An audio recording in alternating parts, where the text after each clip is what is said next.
Okay, Friday, November 6th, 2020. I'm approaching Virginia Beach, Virginia, and up on the left should be the Military Aviation Museum.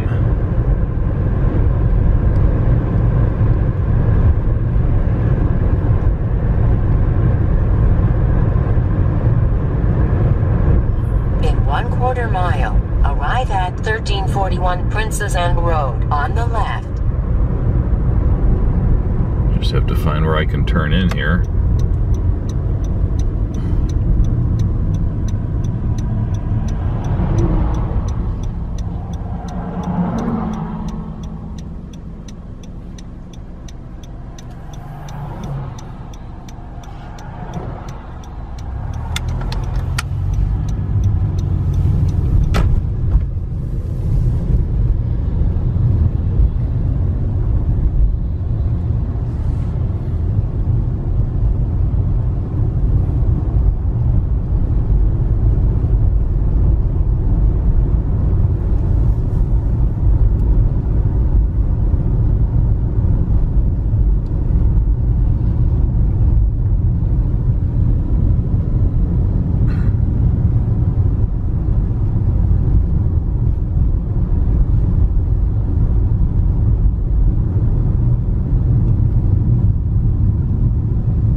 This is the joint.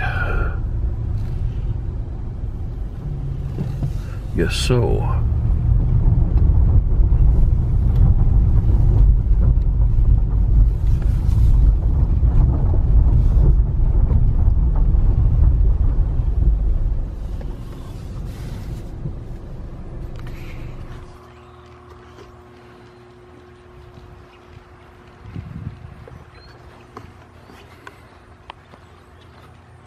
Museum is open daily from 9 a.m. to 5 p.m.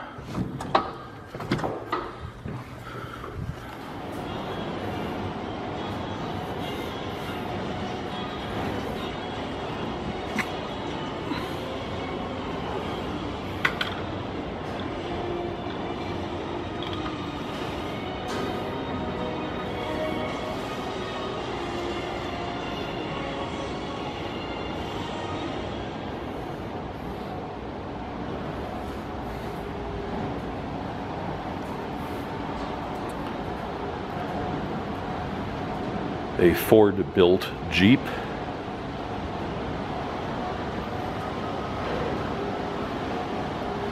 A Bren gun carrier.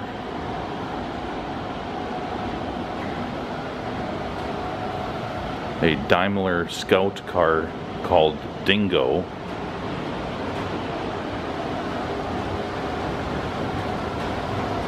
A Hanomag Courier. Hannoverisch Maschinenbau, German producer of steam locomotives, tractors, trucks, military vehicles.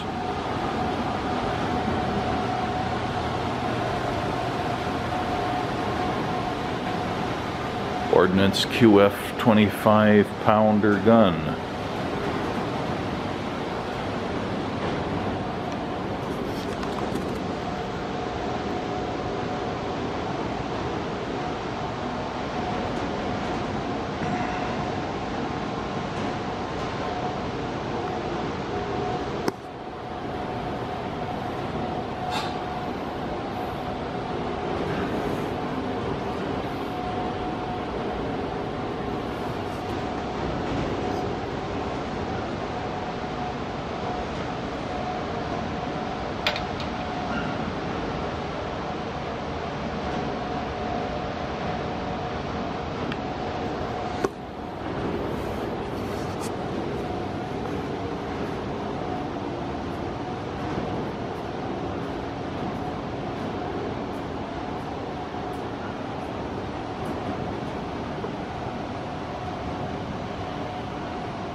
Bavarian Motor Works BMW R75.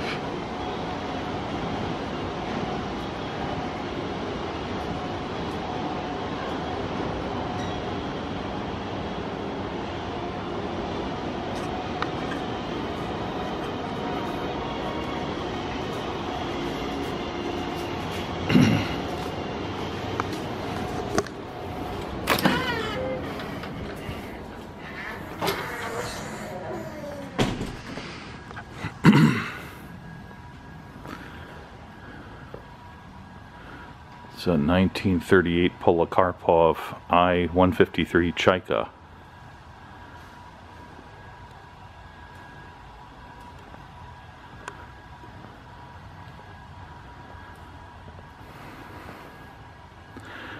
Lavochkin LA-9 from about 1946.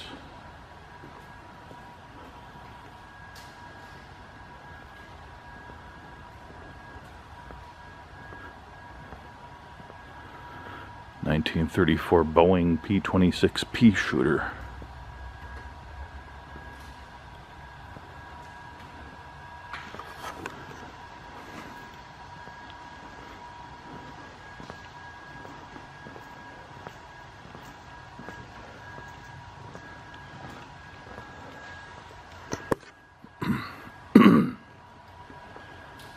Here's a Polikarpov I-16 Rata.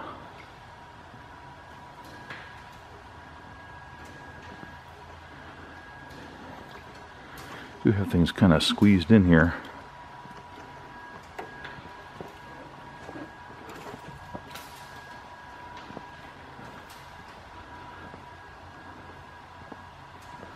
Another Polikarpov I-150 or I-15 BIS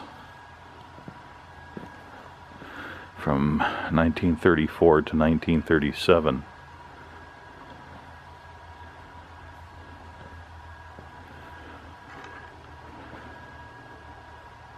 Overhead is a 1943 U.S. Army Air Corps TG-4A training glider.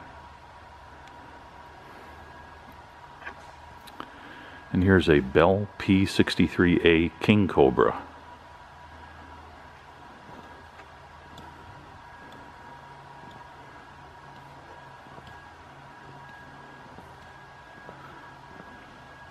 This is a MiG-3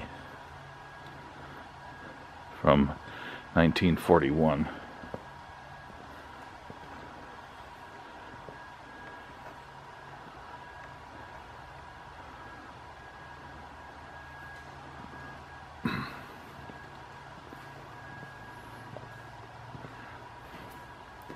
This is a 1944 Stinson L5E Sentinel.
These guys over here don't seem to have signage.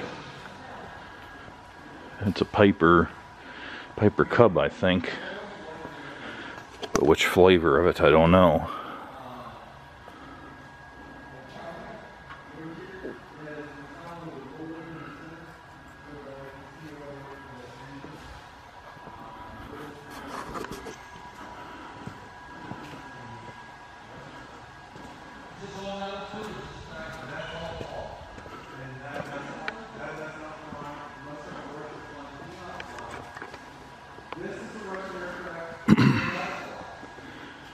Okay, that was a Piper NE1 Glimpy that we just saw. over there.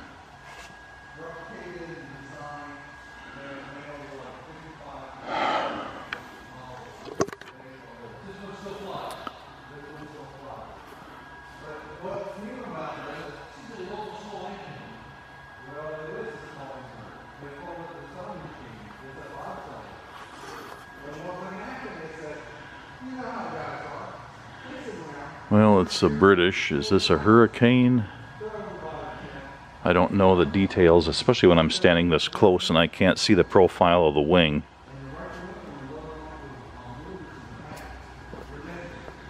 Probably easier for me to tell if I was a little further away from them.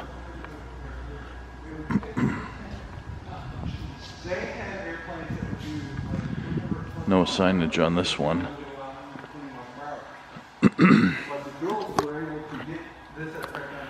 This is a, well, no it isn't. Let's see.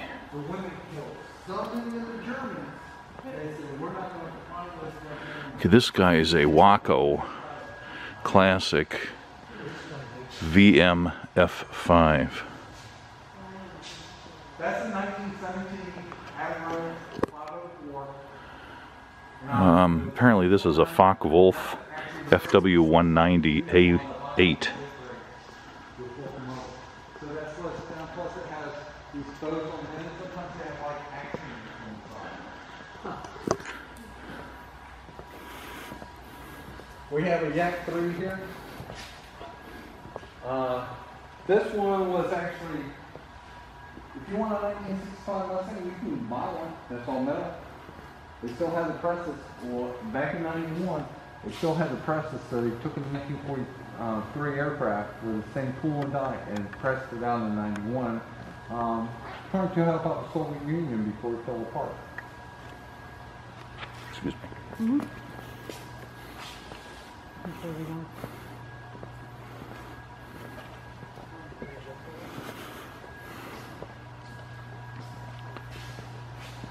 This is your 109 here. This has the original engine in it, Mercedes engine. Same Mercedes engine? Right. The same This is a B-25J Mitchell. There's a gun in the center of the hub right here. Oh yeah? That's your Focke-Wulf 190 there. Focke-Wulf 190 and the 109, there were two power horses. But what happened is a lot of times when they Okay, the one that I couldn't tell for sure from the front is, in fact, a Vickers Supermarine Spitfire. It's a lot easier to see the wing shape from here, which is to me the way I tell the difference. YMF Walco. This is such a plane that Howard Hughes would fly. This is Wild Cargo. This is what you see in all the old continuity right here. This is your B-25. It's called Wild Cargo. I'll show you. 1940 de Havilland DH-82A Tiger Moth 2. They only shoot forward, right? They're not moving. We have one in the we have accident. You definitely have to dodge pitot tubes and ailerons out here just to get around.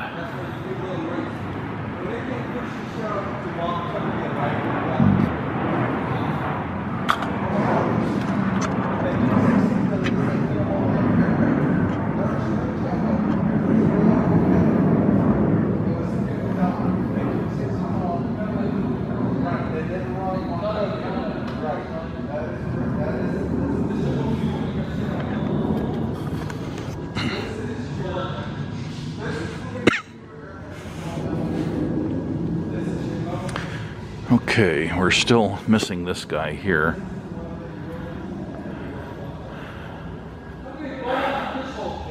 I believe this is a Mosquito. Yes, a de Havilland Mosquito from 1945.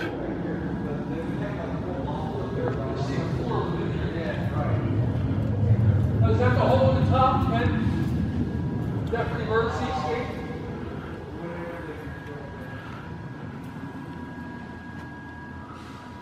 The round hole in the top of it, that's the emergency escape. That's Black. how we get in. So they also have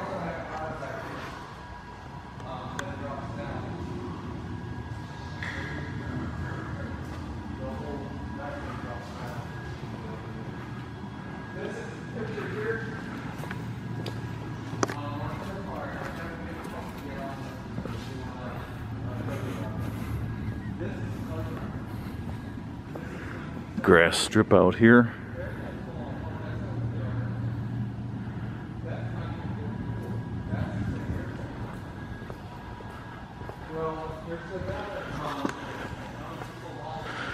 I still don't know what this guy is. It's an Avro or Avro something or another.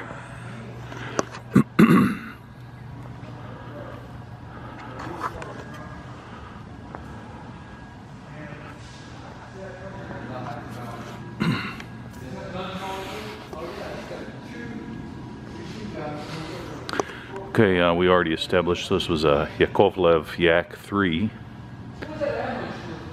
And I was getting up to this AV row, which there might be a sign for here. Gotta watch out to not get a propeller tip in the face. So an Avro 504K is this guy up here. And what do we... This is a Polikarpov PO2.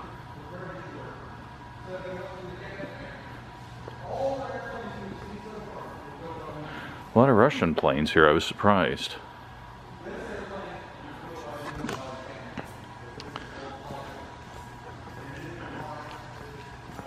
Okay, I'm just trying to figure this guy out here.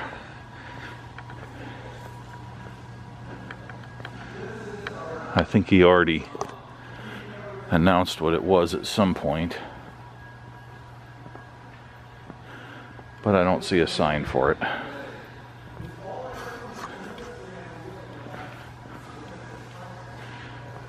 Definitely got him squeezed in here.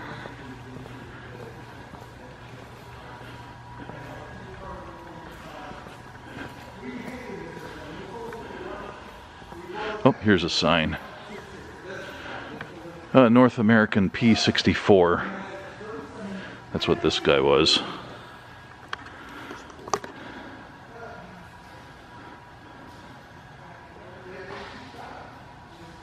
This is a replica aircraft modeled from a North American SNJ4. So this is not the real McCoy here.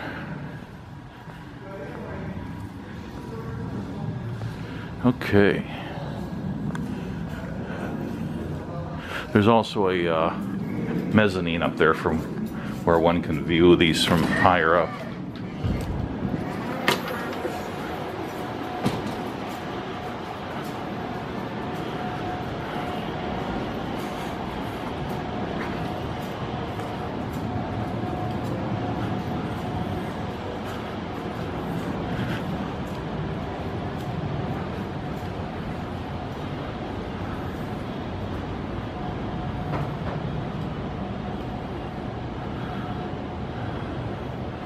Looks like a Curtiss. Am I right? No, it's a Wright. It's a Wright EX Flyer. Vin Fizz, 1911.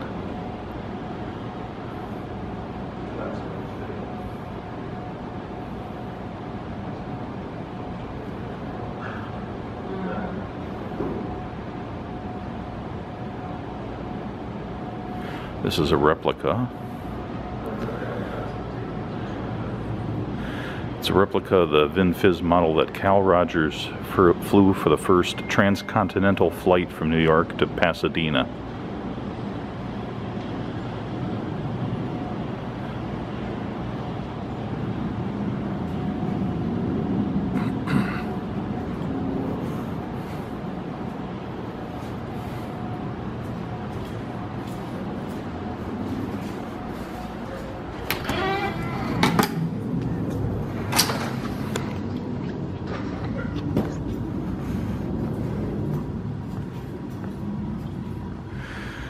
Well, what's an airplane museum without at least one car? A 1950 Jaguar Xk 120.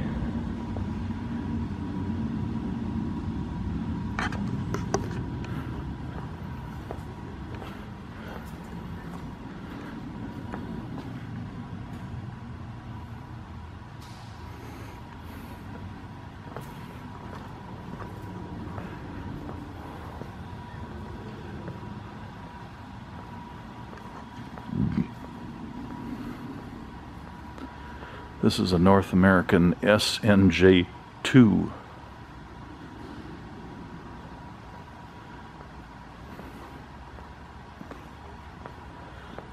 This is a 1952 de Havilland DHC-1 Chipmunk.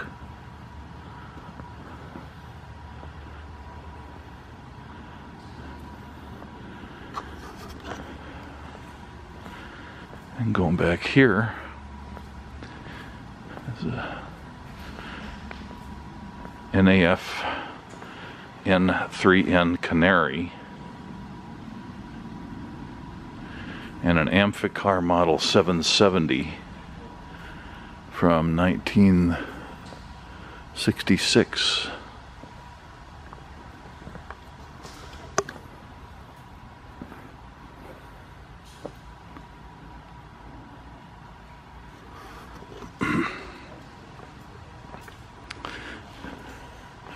I'm guessing this is a Messerschmitt over here. Yeah, Messerschmitt KR200. When I lived in Germany, our next door neighbor was a doctor and he commuted back and forth to work in one of these.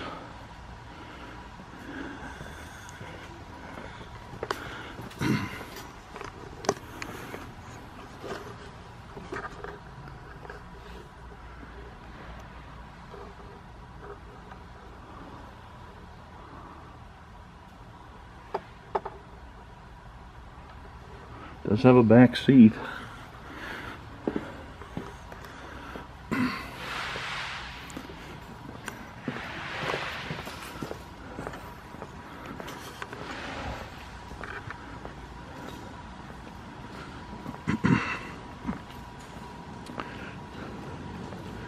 Okay, this guy is a Douglas AD4 Skyraider.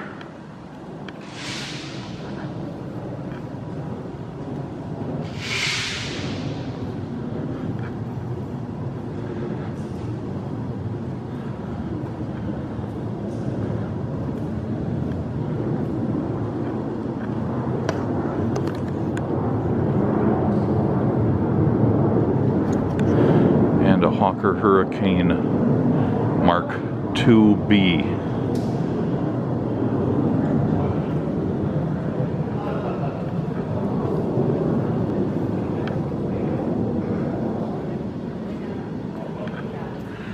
And over here we have a Catalina, one of my favorite airplanes. PBY 5A Catalina. From 1943. Roughly the same size airplane as a B-17, but with only 2 engines on it, and of course amphibious. Not just a float plane, it also had regular landing gear that folded flush into the fuselage.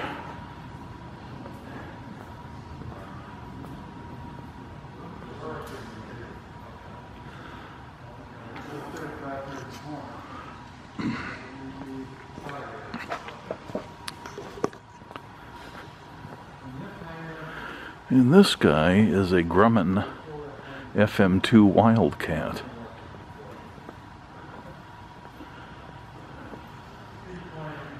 One thing that's kind of cool about the Catalina, going back to that, and it's not apparent just by a casual glance, but these wingtip bulges, and then this whole panel there, and that trapezoidal panel, those are all part of a fold down pontoon for the wingtips to keep it more or less level when it's in the water. But the rest of the time they fold up perfectly aerodynamically to form the wingtip. I don't know of any other amphibious or float plane that did that. They mostly just had those things hanging out there all the time, causing drag.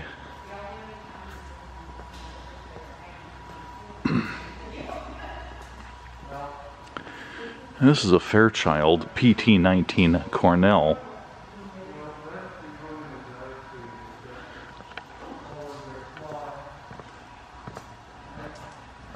This is a Beechcraft T-34B Mentor.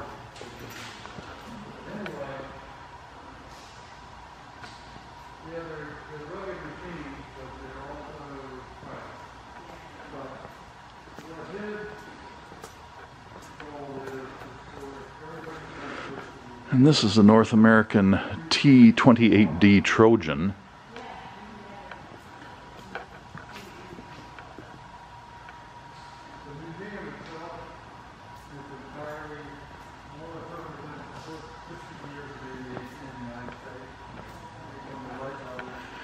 And this is a FG-1D Corsair.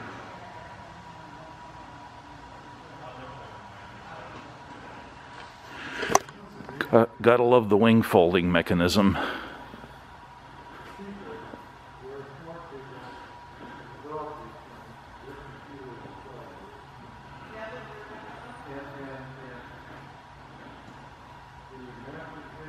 All sorts of bits of linkage and clever pivots.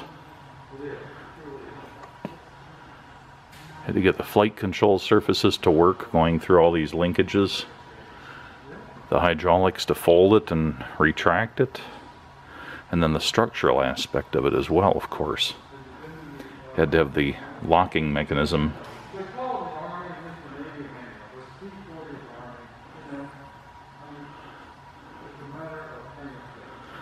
Pretty impressive. This is a lock right down here. Pin would go through here, and this piece up here would swing down and go into there, and then there's a pivot there. So this is really the structural part of it right here that's holding that whole outer wing panel.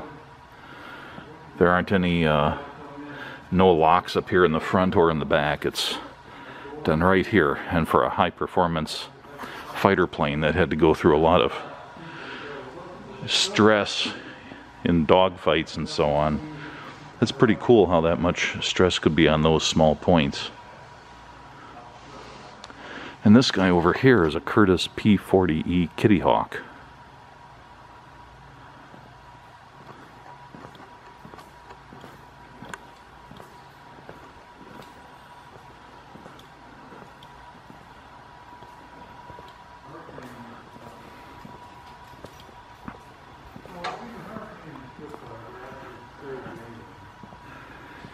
And this is a 1941 Steerman N2S3 primary World War II Navy trainer.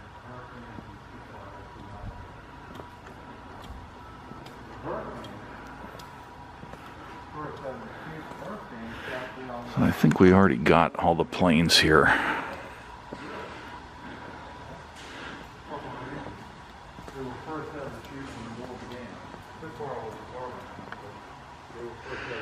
And then the wing folding mechanism on this guy, the wings fold back instead of up. So you've got the pivot point right there. And then this point here ends up going up to here with the locking pin going in.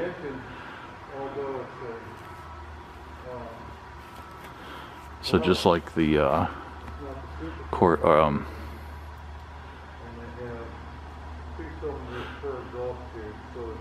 so just like the other one, you've basically got the pivot point as one stress point, and then that locking pin is another.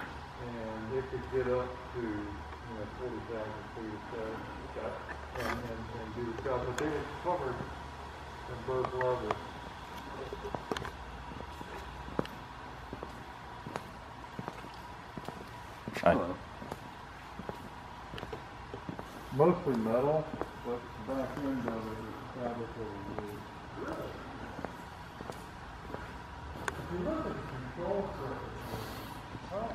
control surfaces on the preventer, that's fabric. It's fabric all laid over the frame. Now this one doesn't have a sign. But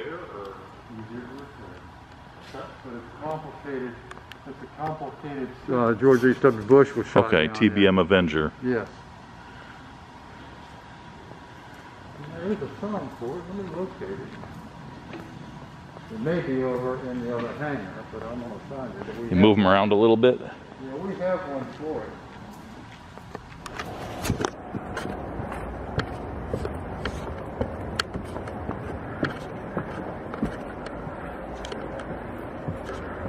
I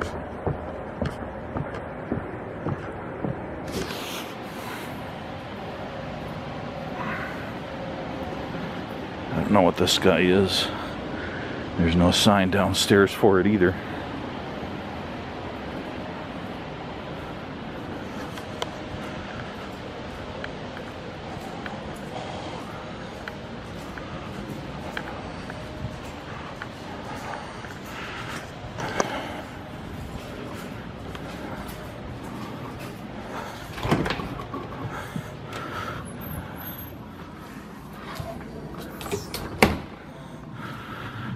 Here's just a mezzanine view of this last hangar.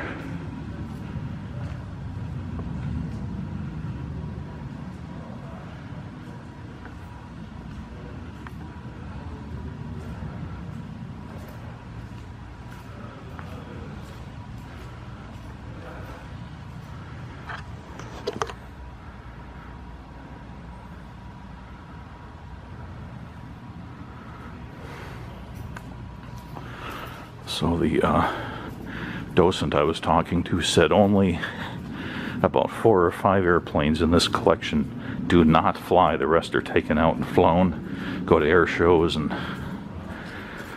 so on, including their Catalina. But they don't normally give rides on it unless you work in the museum. That's on my list yet of World War II vintage planes that I want to fly on that I haven't been able to yet.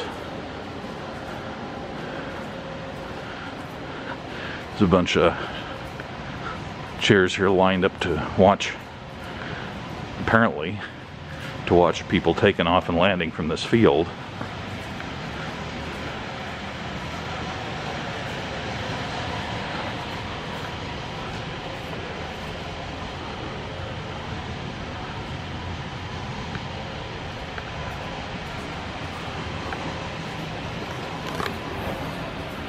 Looks like they can have some events up here.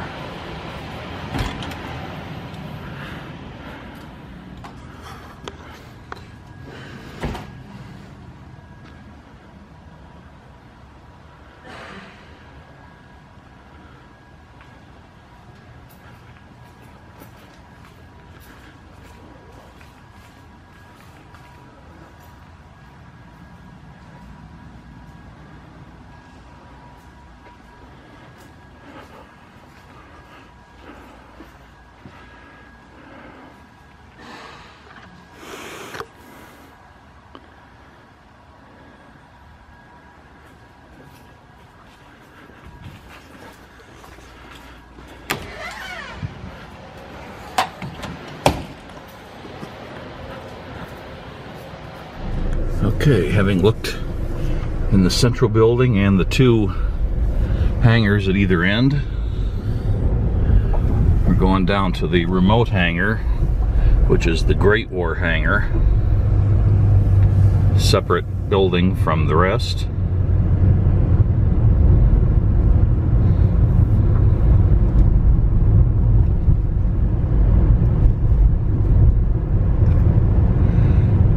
There's a facility down here called the Fighter Factory that apparently does a lot of the maintenance on the flying aircraft in this collection, but they're a separate organization. I think it's this one straight ahead that's the Great War hangar. All this stuff here is apparently part of the Fighter Factory.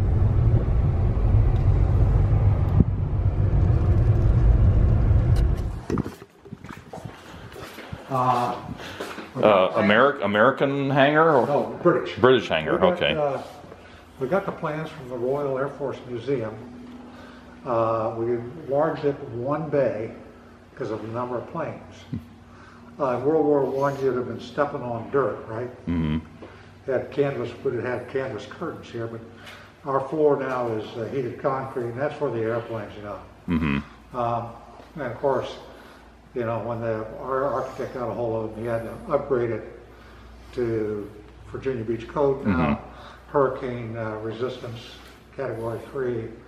But all the woodwork and the structure is exactly that was on this plan. And we had the wood cut to be dimensionally accurate with what was on the British plans. So, you know, modern lighting, sprinkler system. But the most important for a lot of the people that a compromise was made on this building was in World War I, if you want to go to the bathroom, you headed to the woods, right? Right. Now we put in nice modern loo. Modern loos, exactly. Yeah. Okay, so we have two planes here that are actually original 1918 restorations. And one of them is the one with the star. All right. On the top wing over in the there. back corner. Yeah, that's a Curtiss JN4 Jenny. Okay. And you probably heard about it, used a lot after World War I. Oh yeah. Trainer in World War I, and then barnstorming and mail delivery and stuff afterward. And we have a Thomas More Scout over here, 38663, the olive drab colored one, that was used as an advanced trainer. It was designed as a Scout, but it was too little, too late. Not good enough by the time we got into the war, so it was used as an advanced trainer. Our aircraft here go from 1909 up to 1918. We got the Blériot over here. We got the one over here. That's 1909. This one here with the stripes on, looks like Coast Guard stripes with a rifle on it. They were using those at the beginning of the war as observation aircraft, and they had two people, and that's a pretty good replica. This one's not that good. So the degree of fidelity on these things vary because they are all home built. One of the better ones is the Focke-Wulf D7 down there in the corner, which is very accurate, except for the tail wheel it has. But you know, all the rest of them are pretty good replicas. Take a look around, see what you see, and if you have any questions, you know, John and I can answer the questions, and we're right about 60 to 80% of the time. Yeah. That's pretty good. We're prohibited from bluffing our way.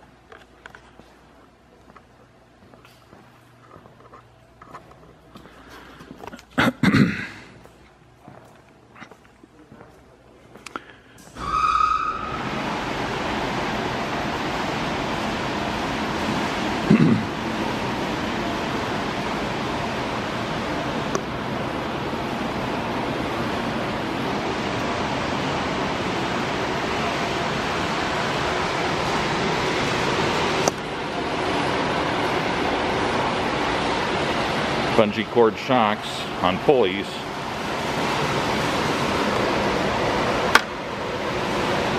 These are definitely packed in here.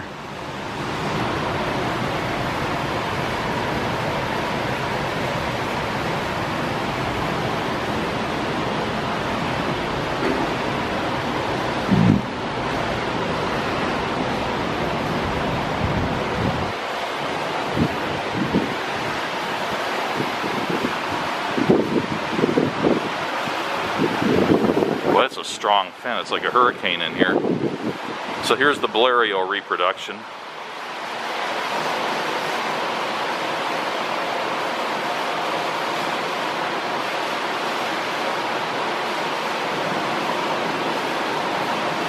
This reproduction was built by a team of enthusiasts in Spain.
So since a lot of these don't have signs, I'm gonna just do a quick walkthrough and then maybe get one of the docents to take me through again and just identify some of these. This is obviously a Curtiss, and this is a reproduction again.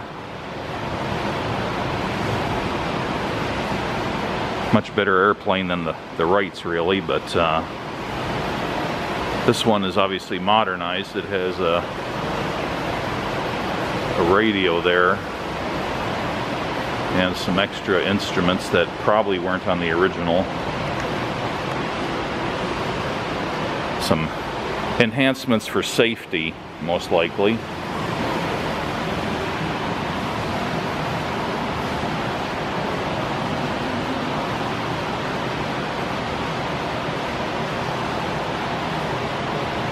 Looks like it's got the hydraulics for the brakes.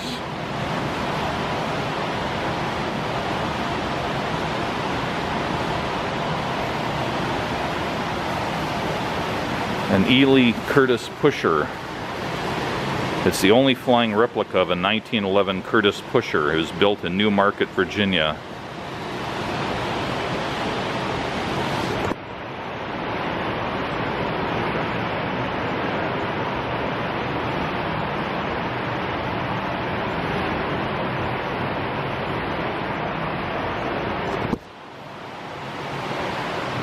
This looks like a Fokker dry plane.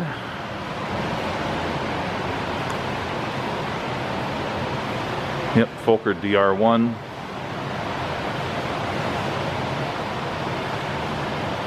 It's got a rotary engine. Most of ours, we fly them with today's standards, our regular radial engine. This one, that prop and the engine spin together. Right. We fly that occasionally. Distinctive sound. Mm-hmm. You have here, maybe. Triplanes, all the Fokker DR1, we've got 3 of them here. The original triplane was the British Sopwith triplane. This is a Sopwith here? Yeah, that's a Sopwith. And when the Germans saw that, they saw it as maneuverability, they decided they needed to get that game. So the evolution in World War I were amazing, technology-wise. They ended up going hot to biplanes, frankly, because they ended up with high drag. A lot of drag. Airspeed, you know, not 5 miles an hour difference was a big deal back in those days. So they ended up cracking into biplanes. One thing I notice about these is the modern disc brakes on just about all these. Right, oh yeah. Which is a small concession to safety. Right, exactly. And the extra instrumentation on the Curtiss. Yeah. All the extra gauges and things that almost certainly weren't there originally. Right. So this is your third Fokker DR1 reproduction. He actually had more than that. There was a period when he was sold off some, but I'm not sure why you need more than what we have here. Yeah, well, you got three triplanes. That's a nice number. They all fly. The only one that doesn't is the Cab, which is upside down. And I've seen it fly. It's a 7/8 model that no longer is in business. The rest of them here are flyable. We usually have an air show in October where we get this whole hangar full of airplanes out and spend a whole day or a weekend with it. And again, like in the springtime, we would normally have a big World War II show, so Warbirds over the beach. And that's a whole weekend, Friday through Sunday. But obviously that's more deferred. Right.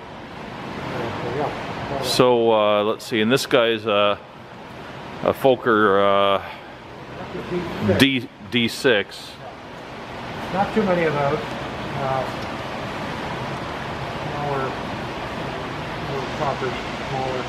Fokker was a very prolific. Right. As you know, like the German authorities had come up with some specs that they were thinking of, and he came up with 2 or 3 models. We ended up with the one with the green wing on it, the Fokker D8, at the end of the war, which is distinctive because it's a single wing, parasol wing configuration there, but it's all wood. It's Now the olive drab one back in the corner, I know you guys said what that was when I came in, but I forgot already. There's Thomas Morris. That's a Thomas Morris Scout, right? Yes, yeah. Okay, so that was that one. We did build, not knowing your background, but we built a lot of aircraft. So it's a Newport. And zigzag my way through here, do the limbo. Well, since we do move them around, in fact, if we have a big event like in here, we'll clear the whole hangar out. So they rearrange them slightly differently. And this is a... That is the Fokker D8. Oh, that's the D8. That's right, the parasol monoplane. Right. Yeah, and that's in the markings. The Germans like to individualize their paint jobs. As you can see. And this is the paint job of a Sachsenhausen, who was one of their top 31 kills. This was his paint scheme. So. And this Fokker monoplane over here, The Eindecker. The Eindecker. Was the beginning of what they called the Fokker Scourge, because the Germans had first had a successful operational synchronization paint gun prop. So he was able to shoot right down the gun line. Nobody else could do that. And so for a while, for about 6 months, the Germans had a big advantage. But as time and history proved, the first guy who lands on the wrong side of the road, guess what? He just became a research item. And this one's firing through the hub, right? Is that a gun? Or is that just the shaft? That's the shaft. Actually, what that is useful for is, if you see that carriage over there, that's a Model T Ford with the bicycle chain. Oh yeah, you just dock it with that and gotcha. It started. So we already talk about this one? I forgot. Newport. That's right, that's the Newport. And we have a couple of D7s. This is the two-seat version called the CL1, C1. But it's which is the same as the E7, which is off in the far corner there, which was considered at the end of the war to be the top fighter of all the players. Its performance, ease of flight, time to climb, everything that you wanted. And of course, we were building these by the hundreds too, the Curtis Jennies. The Curtis Jennies, exactly. Yeah, that's a fairly recognizable shape there, the Jenny. Yeah, lots of wires.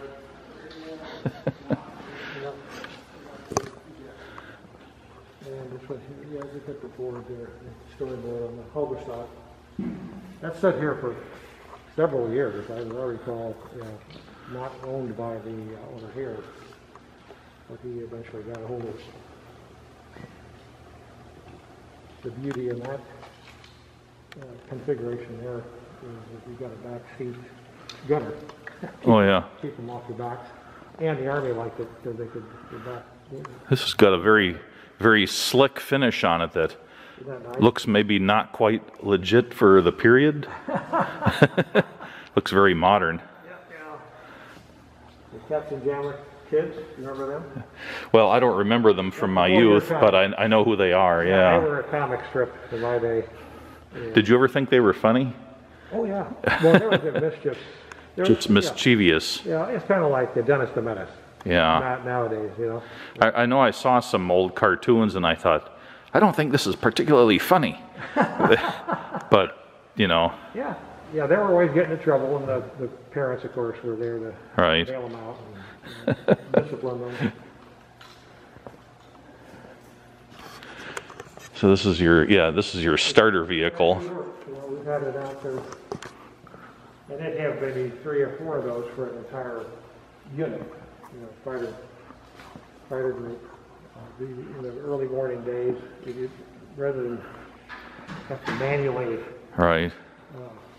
lubricate the prop, the engine, you had that to plug these in and get it going. Spin her up. Beautiful. They keep them in very good condition. An occasional finger finds its way through the fabric.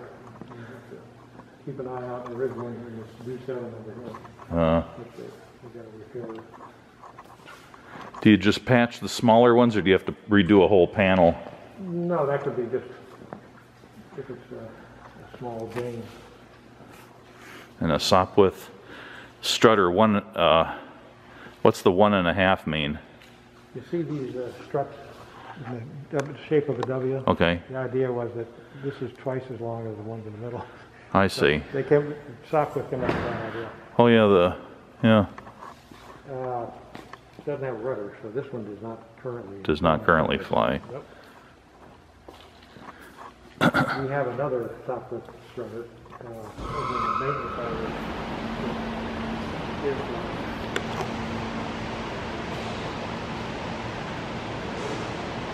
Very nice. Yep.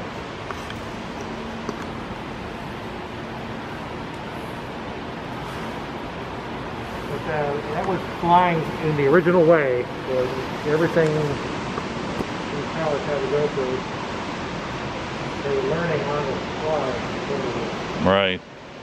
Strap her onto your butt and learn how to fly it. Yeah, you were driving an ambulance maybe 6 months ago, but now you're in the ring with base combat fighter pilot.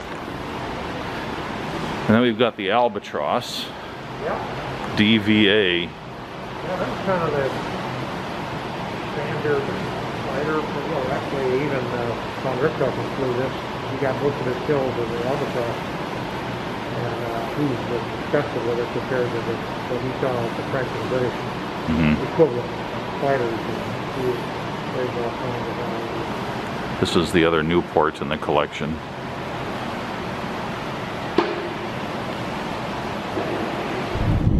So that was a very nice visit. I'm quite impressed with this museum. The facility's really nice. The planes are nice. They had knowledgeable docents.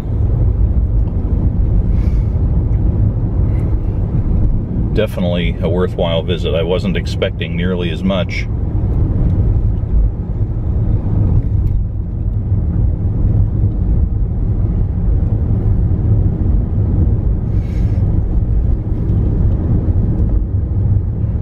And I don't know if I mentioned it before, but the entire collection is apparently owned by one guy, although it's set up as a, 501c3 or whatever, some kind of foundation.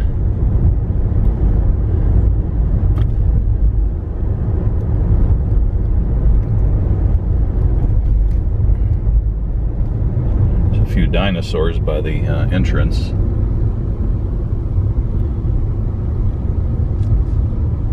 Alright, so I gotta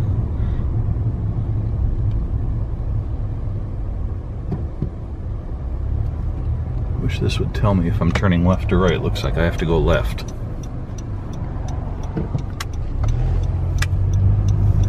So now we're 3¼ miles. Turn left on Indian River Road.